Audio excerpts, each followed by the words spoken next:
जो लोग हैं इनकी बातों में नहीं आकर इस बार मुकाबला करेंगे। 400 पार कुछ नहीं है, बकवासबाजी है। ये तो ये सोच रहे हैं काम के लिए, इन्होंने तो दुरुपयोग कर लिया। जो भी कोई बोल रहा है, आवाज निकाला है, उसको ठाका वाला हाथ में ठोक दो और मिलकर लड़ेंगे, अकेले अकेले बंटकर अब नहीं रहेंगे, मिलकर संघर्ष करेंगे। हर मजदूर, किसान, पिछड़ा, माइनॉरिटी, महिला, जो भी तबका दबा हुआ है, जो कमेरा वर्ग है, कमेरा वर्ग।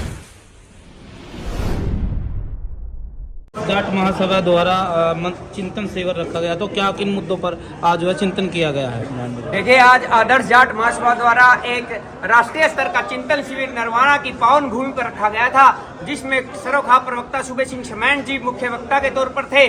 पटेल साहब, विकास पटेल साहब नई दिल्ली से आए थे।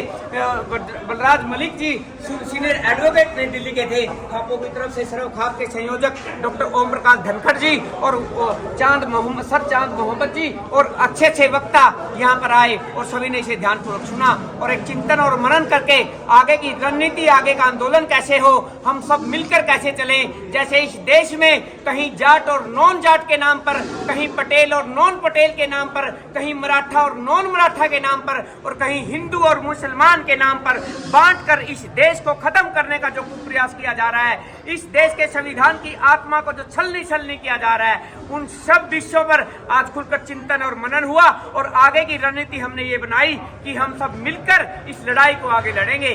पहले हमारे जो मतभेद थोड़े बहुत हमारे पैदा कर दिए जाते हैं सरकारों द्वारा, सरकार की एक सुनियोजित ताकत से जो हमें बांटकर अलग अलग किया जा रहा था, आज हमने फैसला लिया है कि सर्व समाज, सभी जातियां एकजुट होकर लड़ाई लड़ेगी और ऐसी लड़ाई होगी जो दिल्ली की गूंगी बहरी सरकारों को जगाने का काम करेगी और चंडीगढ़ में अब की बार सरकार को पलटने का भी काम करेगी। ऐसा संकल्प आज हमने लिया है। तो 2024 के चुनाव पर भी आज के जो शिविर का प्रभाव पड़ने वाला है सर? बिल्कुल पड़ने वाला है। 2024 के लोकसभा चुनाव को और जो 2024 का जो हरियाणा विधानसभा का चुनाव है, निश्चित तौर पर यह शिविर अहम भूमिका निभाएगा। इसके निर्णय उन चुनावों को प्रभावित करेंगे, ये सच्चाई है। और हमारे सूबे सिंह शमैन जी हमारे साथ आए हैं, उन्होंने हम सब ने मिलकर सूबे सिंह शमैन जी के साथ लगकर जो अगले महीने एक बड़ी खाप पंचायत भी हम बुलाने जा रहे हैं। हम सब मिलकर लड़ेंगे, अकेले अकेले बंटकर अब नहीं रहेंगे, मिलकर संघर्ष करेंगे।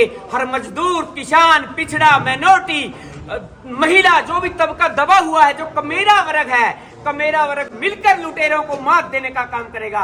ऐसा हमारा आज संकल्प हुआ है। हाँ जी, सूबे सिंह जी, आज किन मुद्दों पर जो है चर्चा की गई है? देखिए, मुद्दा तो यही है जो जैसे पवनजीत जी ने बताया सारा, कि जो सरकार जिस प्रकार से देश के अंदर लोकतंत्र को खत्म करने जा रही है और तानाशाही की तरफ जो है नहीं बढ़ती जा रही है, तो इस चीज़ को रोकने के लिए, क्योंकि जनता अगर लोकतंत्र नहीं रहेगा तो जनता के अधिकार खत्म हो जाएंगे, इसलिए हमारा ये उद्देश्य है कि वे हम अपने लोगों को समझाएं, जातिवाद और धर्म के नाम पर ना बटें। हम सभी लोग, चाहे ग्रामीण क्षेत्र के लोग हैं, चाहे शहरी क्षेत्र के लोग हैं, सब भाई भाई हैं।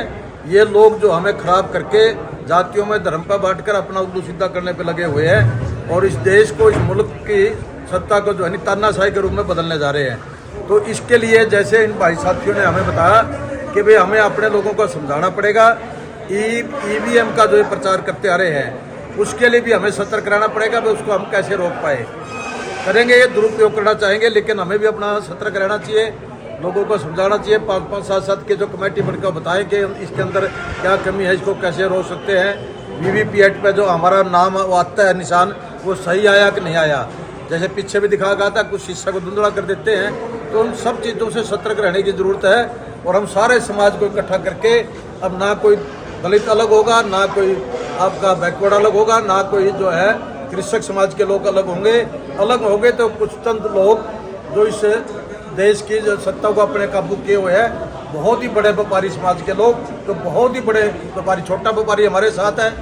आज सारा जो हमारा जो ये व्यापारी मुलाजिम है, ये हमारे साथ है, OPS हमारे साथ है, आप आशा वर्कर हमारे साथ है, सभी लोग दुखी हैं। जितने लोग दुखी हैं वो सारे एक मंच पे हैं और हम सभी जो लोग हैं इनकी बातों में नहीं आकर इस बार मुकाबला करेंगे। 400 पार कुछ नहीं है, बकवासबाजी है। ये तो ये सोच रहे हैं कि इस नारे से हमें सत्ता मिल जाए, सत्ता नहीं मिलेगी।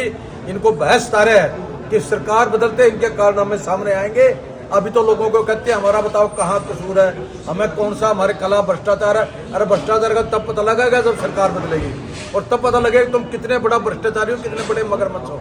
इसलिए हमारा एक ही उद्देश्य है इस बार इस सरकार को बदलना और लोगों के सामने अपनी सरकार लाना, ताकि लोगों को ये पता लगे कि भ्रष्टाचारी लोगों ने इस देश के कितना बर्बाद कर दिया। इलेक्टोरल रोड बॉन्ड है, बॉन्ड के बारे में काफी चर्चा चली है सर। बॉन्ड का तो सबूत है, बॉन्ड का तो सुप्रीम कोर्ट ने कह दिया, लोगों के कहने से थोड़ा बॉन्ड क्लियर करे है, तो सुप्रीम कोर्ट के आदेश थे और भला उस जज का के जिसने इस चीज को क्लियर करे है।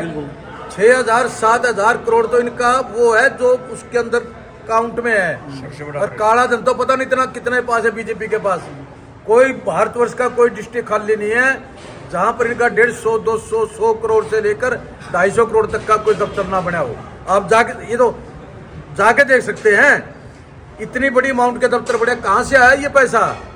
जो बीजेपी 2014 से पहले सत्ता में नहीं थी, सिर्फ वाजपेयी का टाइम थी, लेकिन उतना गदर नहीं था उस टाइम में। अब इतना पैसा कहां से आ गया? ये बातें सारी रात बदलने के बाद आएंगी। सर एक ये भी मुद्दा आया हुआ है कि ये कोई भी नेता अगर इनको लगता है कि ये बाजी मारेगा तो उस पर ईडी का जो डर है वो बताया जाता है, और कहीं ना कहीं वो रातों रात सत्ता पलट लेता है। ईडी सीबीआई का भी कानून 1946 में बना था, ये दिल्ली पुलिस एक्ट बना था। सीबीआई तो बाद में उन्हें पावर देते चले गए उसका दुरुपयोग करने के लिए। ईडी भी मनी लॉन्ड्रिंग के लिए ये था कि विदेशों से धन कौन लाता है, कि वो अपना हिसाब देते हैं नहीं देते हैं, विदेशों में भेजते हैं कितना भेजते हैं वो हिसाब किताब देते हैं नहीं देते, था तो इस काम के लिए। इन्होंने तो दुरुपयोग कर लिया कि जो भी कोई बोल रहा है, आवाज निकाला है, उसको ठाका वाला हाथ में ठोक दो, और कानून में संशोधन कर दिया। जो कानून पड़ा था उसमें इन्होंने खुद ने संशोधन किया हुआ है कि भाई कोई भी आदमी इस तरह जो है नहीं। और ईडी को इतनी पावर दे दी कि जो एमपी मल्ले जो है बना रखी है कोर्ट, भाई वो 1 साल से पहले तो 2 साल से पहले जमानत ही नहीं देने लग रही किसी को। ऐसे तो हालात पैदा करके जो भी बोलेगा उसी को अब हालात में जो इनके पास होता है, तो जब इनके बोलता है और वो फिर इनके खिलाफ, तो उसके ठोक दो। अगर वही बंदा उनके पास चला जाता है तो जैसे लोग कहते हैं वॉशिंग मशीन, चाहे महाराष्ट्र के हालात देख लो आप, अजित पवार का देख लो आप, अशोक चौहान का देख लो, किसी का देख लो, जब इनके पास गया तो दूध का तो है वो। तो ये आप और छोड़ो, आप हरियाणा का इसने देख लो, जो ये कुरुक्षेत्र से चुनाव लड़ लग रहा है, क्या नाम है इसका, जिंदल। कल तक तो ये कोयला का वो था, बड़ा भ्रष्टाचारी। उधर से वो अपना बिश्नोई था कुलदीप, आज वो चिल्ला तो रहे हैं कि मेरे को टिकट नहीं मिली, लेकिन गया तो बीजेपी में, वो भी शेयर करके जब उसका रेट बढ़ी इनकम टैक्स की। ये तो इन लोगों ने तो गदर मचाया हुआ है मुल्क में, जो खिलाफ बोल दो। तानाशाह ये तो उत्तरी कोरिया वाला वो जो है नी किम जोंग वो उसके भाई है।